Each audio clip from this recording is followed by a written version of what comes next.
వైష్ణవ సాంప్రదాయంలో సాలగ్రామానికి చాలా ప్రత్యేకత ఉంది. ముఖ్యంగా ధనుర్మాసంలో ఈ సాలగ్రామాన్ని పూజించినట్టయితే మహావిష్ణువు యొక్క అనుగ్రహం తప్పక లభిస్తుంది అనేటువంటిది ఒక నమ్మకం. మరి ఈ సాలగ్రామ విశిష్టత ఏమిటో పరిశీలిద్దాం.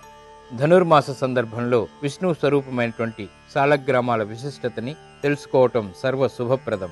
ధనుర్మాసం విష్ణువుకి అత్యంత ప్రియమైనటువంటి మాసం. గోదాదేవి ప్రియమార శ్రీరంగనాథుణ్ణి అర్చించి సేవించి తరించినటువంటి శుభ తరుణమిది. ఈ సందర్భంలో సాలగ్రామ విశిష్టతను ప్రత్యేకతను తెలుసుకోవటం మంగళప్రదం. వరాహ పురాణం ప్రకారం హిమాలయాలకు దక్షిణ భాగాన ఉన్నటువంటి గండకీ నది చక్రతీర్థంలో సాలగ్రామాలు లభిస్తాయి. ఇవి చాలా రకాలుగాను పలు వర్ణాలలో విచిత్ర గుర్తులు కలిగి అనేక ఆకృతులతో లభిస్తాయి.